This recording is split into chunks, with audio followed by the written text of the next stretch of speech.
Menerusi perkongsian sinar harian online di laman TikTok rasmi mereka, sebuah rakaman video ketika saudara Rosli Hamzah yang juga salah seorang daripada pemandu van jenazah mangsa yang maut dalam kemalangan bas UPSI tempoh hari iaitu Allahyarham Nurli Syahirah. Menurut saudara Rosli Hamzah, sewaktu proses membawa jenazah menuju ke tanah perkuburan, terhidu satu haruman yang sangat wangi semerbak sebaik sahaja pintu van jenazah dibuka.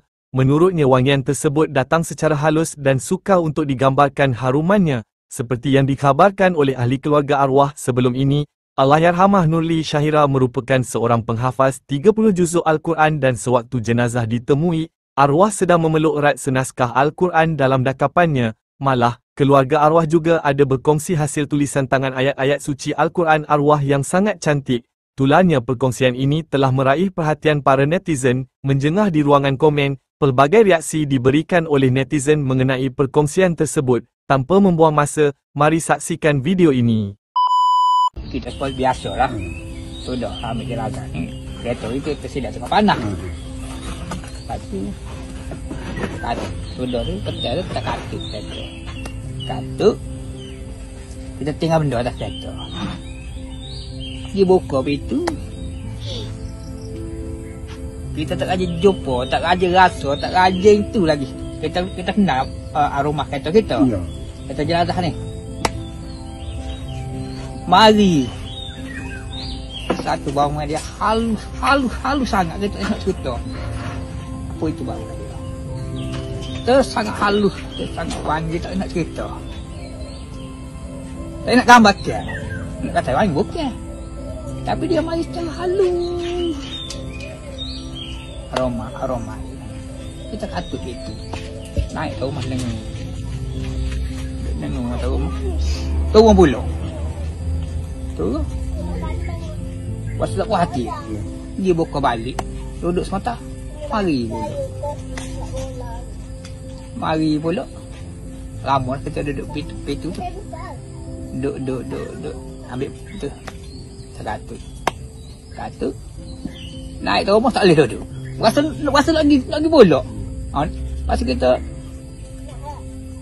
aroma dia tu kita tak nak gambar ke. Tak nak royak orang. Aroma gapo.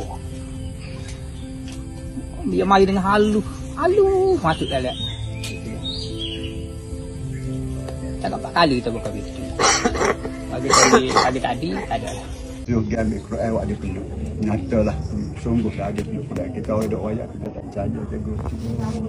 Dia meninggal dia peluk Quran. Lepas pada tu bomba IPD inspektor tu royak cekoh tangan nak buat Quran. Kuat dia peluk Quran. Jadi Quran tu ada tahu. Saya royak kedai so tadi inspektor tu tahu Quran tu saya nak ganti ke mana. Benda lain tak pakai baju dia tu. Quran saya nak kata. Jadi dia habis nak dengan Quran. Dan jenazah dia pun tak berdak mana dia kena sini sebab saya tengok jahit dia tahu. Jahit, sini jahit. Sempurna lah. Sini mulut lagi. Kepala ni tak tahu dia tak tunjuk pandai bicara ke mana. Kepala ni kalau saya andai saya teratur dia tunggu pintu. Dia duduk dengan kanan ke boleh tu. Sebab dia benda kena berdiri. Semua berdiri. Yalah.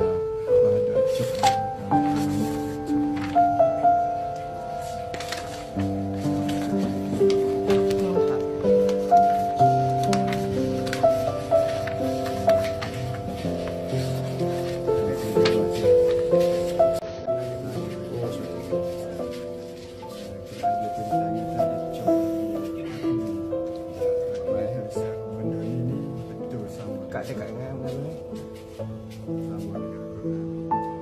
Ada orang tunjuk sekali lagi mama. Cok.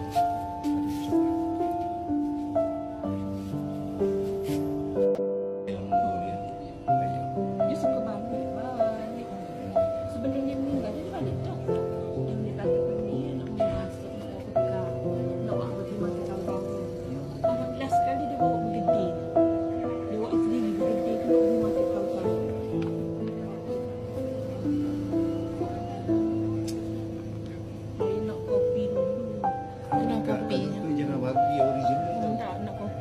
Untuk koleksi simpan nang. Sama daripada first ni.